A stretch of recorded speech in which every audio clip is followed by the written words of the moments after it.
आप सही भक्तों को राधे राधे। तो आज हम सही भक्तों के लिए इस वीडियो के माध्यम से, इस चैनल के माध्यम से एक ऐसी जानकारी बताने वाले हैं, क्योंकि आपने आप सभी को कहते हुए सुना होगा कि हम इतनी पूजा पाठ करते हैं, इतना दान पुण्य करते हैं, लेकिन फिर भी हमारी पूजा का कोई भी फल हमको नहीं मिल पा रहा। हम घर में सुबह जोत बत्ती करते हैं, शाम को पूजन करते हैं, जोत बत्ती लगाते हैं, धूप दीप दिखाते हैं, लेकिन फिर भी हमारे घर से समस्याएं दूर होने का नाम नहीं ले रही। हम दिन रात संकटों में घिरते चले जा रहे हैं, दिन रात हमारे ऊपर समस्याएं बढ़ती चली जा रही हैं। अनेकों प्रकार के प्रयत्न भी करते हैं, लेकिन कोई भी समस्या का समाधान, कोई भी हल नहीं निकल पाता। तो हम ब्राह्मणों के पास जाते हैं, ज्योतिषियों के पास जाते हैं, उनसे अपनी समस्याओं के बारे में बताते हैं, तो उनके मुख से केवल एक ही जवाब होता है कि आपके घर में पितृ दोष है, आपकी कुल देवी का दोष है, आपके घर में कुल देवता का दोष है, आपके घर में अशुद्धि है, आपकी पूजाएं लग नहीं रही। तो उनका सभी से यही जवाब होता है कि हम तो पूजा पाठ करते हैं, घर में रोजाना जोत बत्ती करते हैं, हम पितरों के कपड़े भी देते हैं, पिंडदान भी कराते हैं, हम अपनी नवरात्रों में कुल देवी पर भी जाते हैं, कुल देवी की कढ़ाई भी करते हैं, उसके व्रत भी करते हैं, लेकिन फिर भी हमारी पूजा क्यों नहीं लग रही? क्यों हमारे घर में समस्याएं आ रही हैं? क्यों हमारे घर से रोग बीमारी दूर होने का नाम नहीं ले रही?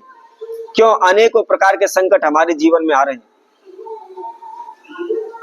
तो क्या कारण है कि हम पूजा पाठ अपने घर में करते हैं, जोत बत्ती लगाते हैं, धूप दीप दिखाते हैं, नित्य कर्म करते हैं, संध्या वंदन करते हैं, लेकिन फिर भी हमारी पूजा सफल नहीं हो पाती? तो इसकी जानकारी के लिए आप हमारी इस वीडियो में आखिर तक जुड़े रहें, इस वीडियो को संपूर्ण सुनें। जो भी हम नियम बता रहे हैं, जो भी आपको विधि बता रहे हैं, आप उसको अच्छी तरह से समझें, उसकी संपूर्ण जानकारी लें, और उसके बाद हमारे द्वारा बताई गई इसी विधि अनुसार यदि आप अपने घर में पूजा पाठ करते हैं, नित्य कर्म करते हैं, संध्या वंदन करते हैं, तो कभी भी आपके जीवन में असफलताएं नहीं आएंगी। आपके घर में सदैव सुख शांति बनी रहेगी, धन धान के भंडार भरे रहेंगे, कभी भी आपके घर में किसी प्रकार का रोग कष्ट बीमारी नहीं होगी, किसी प्रकार की कोई अनहोनी दुर्घटना आपके घर में नहीं होगी। हमेशा आपके घर में वंश की वृद्धि होती रहेगी, किसी प्रकार का दोष आपके घर में नहीं आएगा, किसी प्रकार के दोष के कारण आप तंग नहीं होंगे, दुखी नहीं होंगे। तो घर में पूजा पाठ करते समय, संध्या वंदन करते समय, नित्य कर्म करते समय आपको किन नियमों का ध्यान रखना है, इसकी जानकारी के लिए आप हमारी इस वीडियो में आखिर तक हमारे साथ जुड़े रहें। और जिस किसी भक्तजन ने हमारे चैनल को भी सब्सक्राइब नहीं किया है, वह सर्वप्रथम सब्सक्राइब करें, लाइक करें, कमेंट बॉक्स में जाकर के राधे राधे उस लिखें। सबसे पहला नियम आप ध्यान रखें, आप सभी ने देखा होगा, हम घर में मंदिर बनाते हैं, पूजा पाठ करते हैं, जोत बत्ती करते हैं, तो हम क्या करते हैं? पूजा पाठ करने के बाद, जोत लगाने के बाद उस माचिस को हम अपने मंदिर में रख देते हैं। तो कभी भी ये भूल कर आप इसका प्रयोग ना करें, कभी भी माचिस को आप अपने घर के मंदिर में ना रखें। ऐसा करने से सदैव हमारे घर में उच्चाटन बनी रहती है, तनाव रहता है, अशांति रहती है। इसके साथ साथ दूसरा नियम आप ध्यान रखें, कई लोगों को आपने देखा होगा, पूजा करते समय लोटे में जल ले लेते हैं, पूजन कर देते हैं, पूजन करने के बाद उस लोटे के जल को वहां से उठा देते हैं, या उसी जल को आप सूर्य नारायण को दे देते हैं, और उसके बाद खाली लोटा लिया और मंदिर के अंदर रख दिया। तो कभी भी मंदिर के अंदर खाली पात्र नहीं रखना चाहिए। हमेशा आप ध्यान रखें, जिस तरह आप अपने पीने के लिए किसी मटके में, घड़े में या कैंपर में आप पानी रखते हैं, उसी तरह मंदिर के अंदर भी आपने हमेशा लोटे के अंदर जल भर करके आपको मंदिर में रखना चाहिए। ऐसा करने से सर्वप्रथम एक तो वह जल एक गंगा जल के समान हो जाता है, पवित्र हो जाता है, और इसके साथ साथ कभी भी घर में उच्चाटन नहीं होती, सदैव शांति होती है।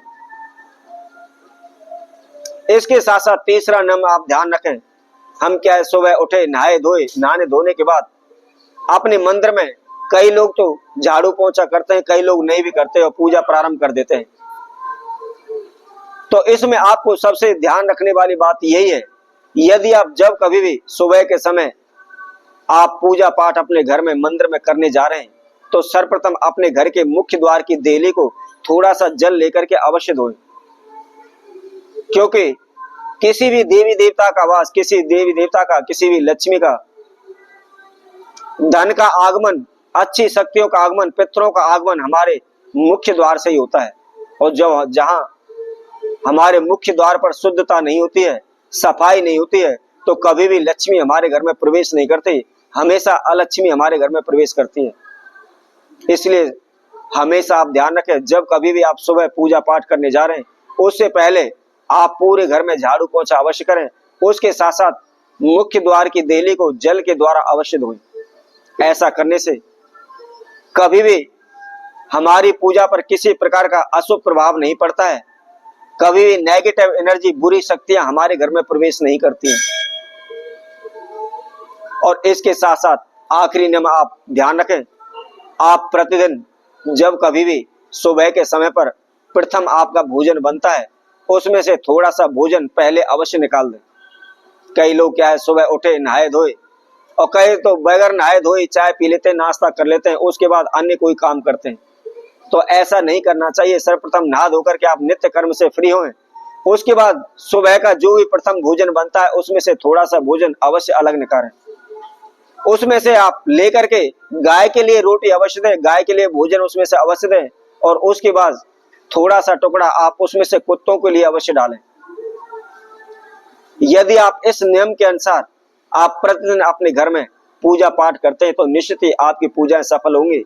आप धन धान्य से परिपूर्ण हो जाएंगे, अन्न के भंडार हमेशा भरे रहेंगे। तो इसी तरह आपसे भक्तों के लिए और नए उपाय के साथ, नई वीडियो के साथ आप सभी के समय उपस्थित होंगे। तब तक के लिए सभी भक्तों को राधे राधे।